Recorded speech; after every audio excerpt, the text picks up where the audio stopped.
venga el próximo, pero esto es lo que sabemos. Rolf fue el primero que llegó aquí. A diferencia de nosotros, nació en tierras lejanas, e incluso en el más allá no ha olvidado su vida en el viejo mundo. Vivía en el vecindario antes de que lo construyeran. El hijo de un pastor, él y el resto de su familia vinieron a iniciar una granja en estas tierras que pronto se convertirían en el lugar en el que todos residiríamos eventualmente. Murió en 1903. Mientras atendía a los animales de su familia, el toro escapó de su corral y al intentar detener a la bestia, Rolf fue pisoteado hasta morir. Por eso, incluso si trajo a muchos animales con su espíritu, eligió no traer el ganado. Continúa con el negocio de la granja todos los días, pero no dudaría en abandonarlo para jugar con otros niños del vecindario.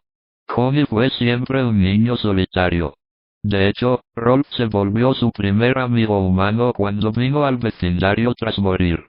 Sus padres se mudaron a los terrenos que habían sido la antigua granja de la familia de Rolf.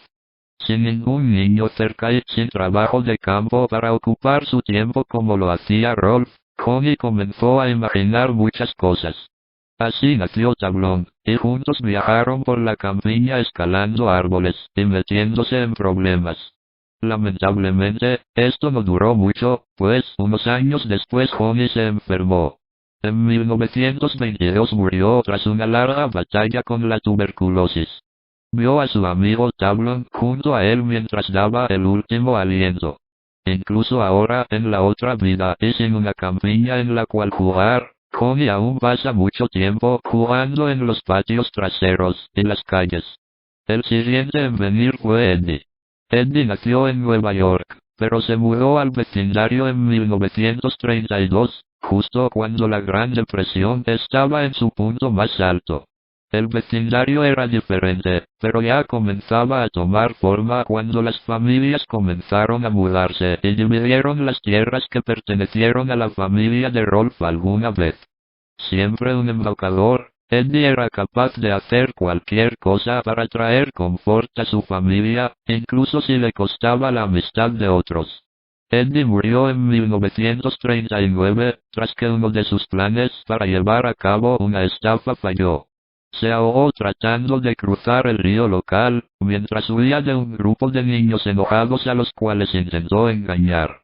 Incluso en la otra vida, sigue persiguiendo al poderoso dólar. Sarah y Ed llegaron poco tiempo después de que eso ocurriera. Para finales de los 40, el vecindario ya casi tenía la forma de los clásicos desarrollos suburbanos que se volvieron populares tras la Segunda Guerra Mundial.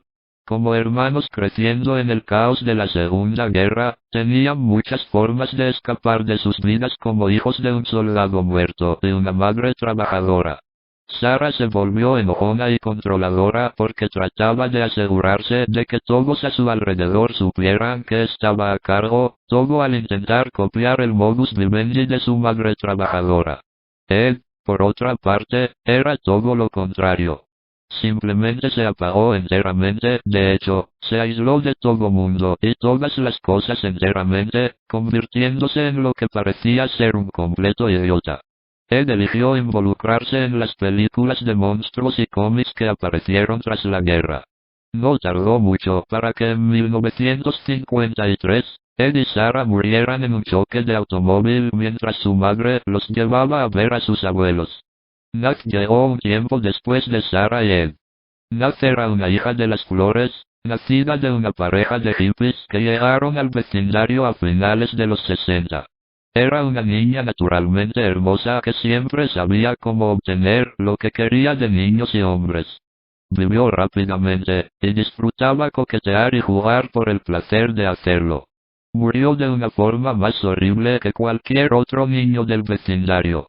En el verano del 79, un asesino serial que escapó de un asilo local, entró a su casa en la oscuridad de la noche, la violó y la mató junto al resto de su familia. El trauma de estos eventos la llevó a apagar su mundo de forma similar a Ed, y por eso en la otra vida parece no tener padres. Esto le da mucho tiempo para salir y divertirse tanto como quiera. No tardó mucho para que Ed se uniera al resto del vecindario. Era el hijo de dos profesionistas sumamente controladores en la edad de la codicia, que a pesar de su constante ausencia, dominaron su vida. Gracias a esto, Ed se convirtió en un intelectual, así como una figura tímida y débil. Siempre curioso, amaba experimentar en cuanto encontraba tiempo libre entre la escuela y las constantes labores que sus padres le imponían. Esto llevó a su muerte. En 1986, una fuga de gas combinada con un mechero Bunsen de uno de sus experimentos, lo voló a él y a su casa en pedazos. Siendo tímido y servicial entre tantas aventuras, Ed continuó siguiendo las órdenes de sus padres mucho después de morir. Kevin fue el siguiente en unirse al grupo. Nació el día que Ed murió y es en muchas formas, su opuesto. Kevin venía de un hogar disfuncional y desarrolló una personalidad cruel. En vida, era el chico cínico y furioso que abusaba de otros niños.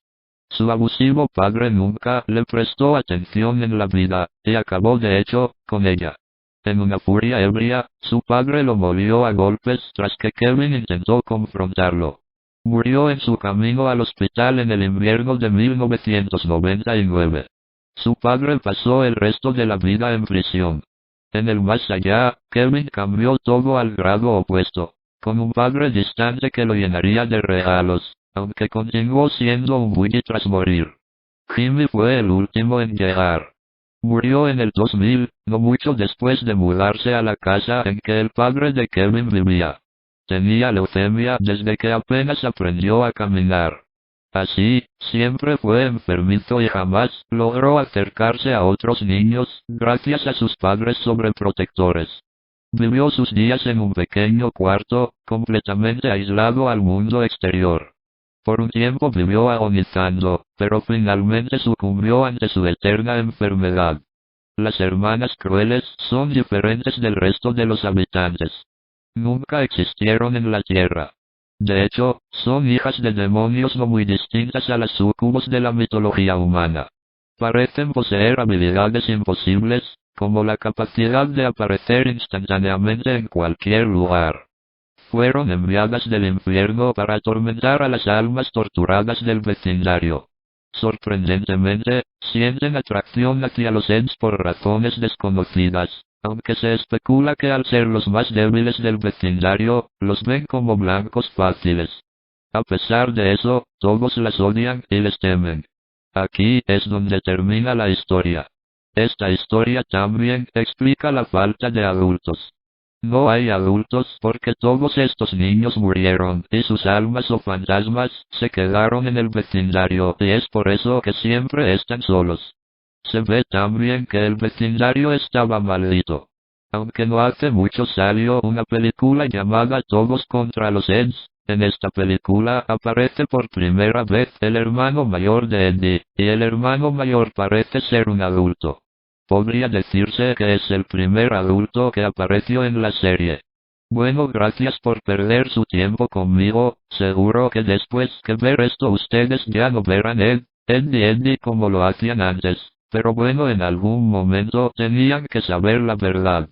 Bueno, espero que les haya gustado el video. Soy Lean Scoban y suscríbanse a mi canal en YouTube. Muy pronto voy a hacer un programa de entretenimiento donde voy a hacer críticas con humor a algunos famosos, series y muchas cosas más. XD. Bueno, nos vemos.